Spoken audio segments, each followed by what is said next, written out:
南开高热，爽就站起来啦！大家好，我是台湾二男。有一天，我像往常一样刷着社群媒体，无意间看到了一篇公审文章。我们都知道，在全明星的讨论区里，公审文章是见怪不怪，但不点开图还好，一点开图发现，咦，三分射手 Dylan， 这不是我外甥吗？我的外甥目前国中1年级，他还没有自己的手机，能够上线都是借阿嬷或者是妈妈的手机上线，一天打个几场就下线。也许在看这部影片的你就跟我外甥一样，能玩游戏的时间极其宝贵。我并不是要帮我外甥讲话，事实上他确实还抓不太到篮球手游的要领，也是受到 Curry 的影响，是那种一球在手全给我投的中二年龄。虽然他打的真的不怎么好，但对他来说，这就是一个下课消磨时间，让自己能够短暂化身 NBA 球员的南柯一梦吧。当然，如果真的整场自干不传球，欠喷那是肯定的。不过，在这种白金或钻石排位的公审文下面呢，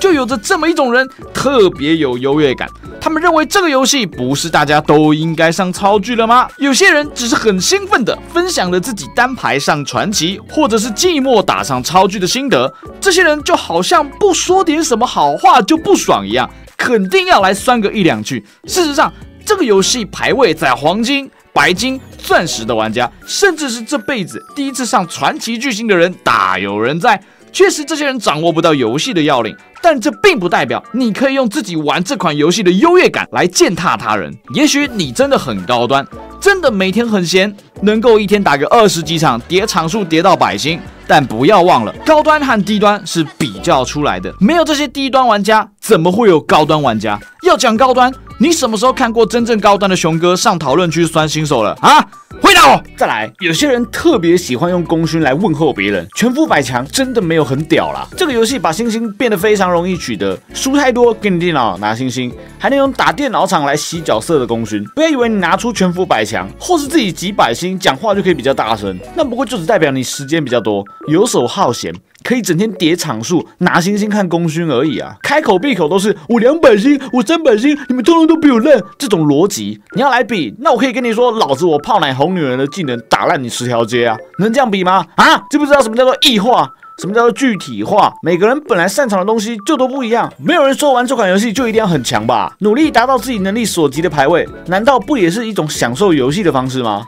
就像我这一台，我从来没有说过我这一台是技术台，对吧？但是还是有一些小朋友会把我这一台拿来跟隔壁的熊哥技术台、跟小7N技术台，还有陆服的竹山技术台来做比较，说哦，你这一台呢操作不像他们一样这么强。是，这个我是100%肯定的，因为我这一台从来不曾主打过自己是技术台，我的大部分的技能数呢，都点去泡奶、哄骗、哄睡了。但这并不代表我不能当游戏主播，对吧？难道玩一个游戏主播就一定需要很有技术才能够玩这个游戏吗？玩得很好笑，玩得很搞爽，不也能够是一种游戏方式吗？就像我最近的一部 Ben Wallace 的影片里面，就有人看到我说 Ben Wallace 没有办法盖到大梦的1点和2点，他就说人家竹山都可以盖到。当然，我的操作不如竹山，那是100%肯定的。但我不相信这个游戏大部分的玩家操作都跟竹山一样，人人都可以盖得到。如果这个角色真的这么简单就能盖到大梦的话，一直连点按键，我还不会啊，我还没有低能成这个样子，好吧？回到今天的话题，如果你身为这个游戏的老手，然后整天带有一种见不得新手好的想法，那我是奉劝各位啊，我个人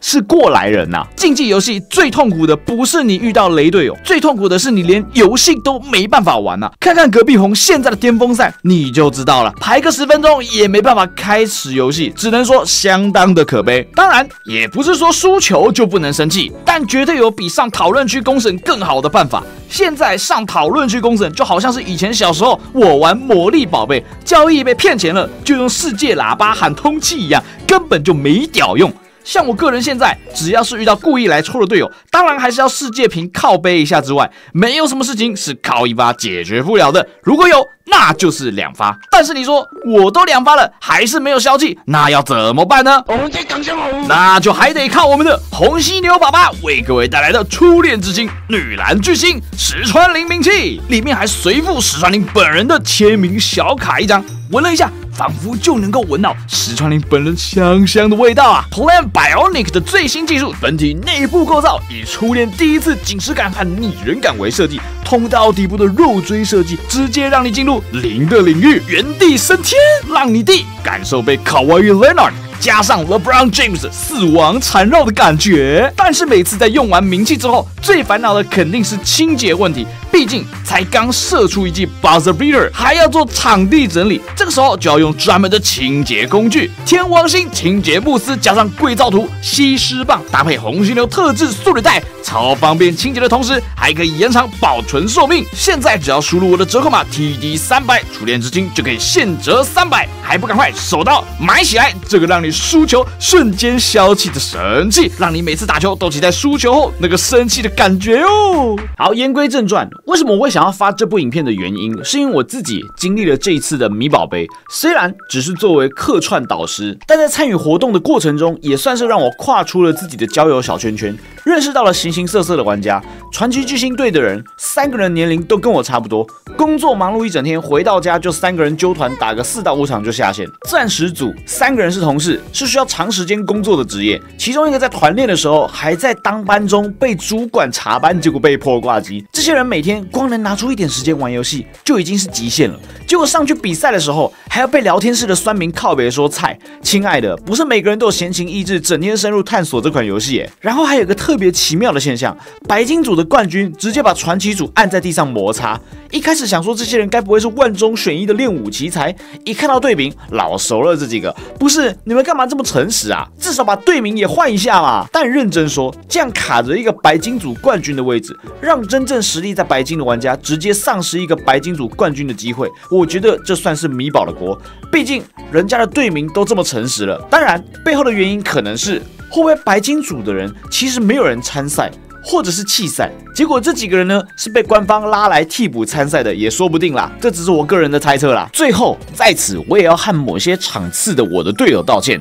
有时候打到一半，女儿突然惊醒爆哭，只好一心多用，边打比赛边哄女儿。然后不管在看这部影片的你是高端玩家，或者是跟我一样已经没有什么时间玩游戏的人，我绝对不是要全部人开始当圣人，什么以鼓励代替斥责，那不完全是玩家们该做的事。有时候互喷产生一些 beef 也是竞技游戏的醍醐味吧。不过看到很努力的玩家好不容易上了这一辈子第一次能上的位阶，发了他自己的小小心得，你怎么舍得喷得下去呢？1周年了，让我们一起创造一个好啦，1周年了，让我们一起创造一个让新人会想要加入游戏一起玩的游戏环境吧。好了，不说了，我要去喂奶了。我是台湾的男，我们下部影片见，大家拜。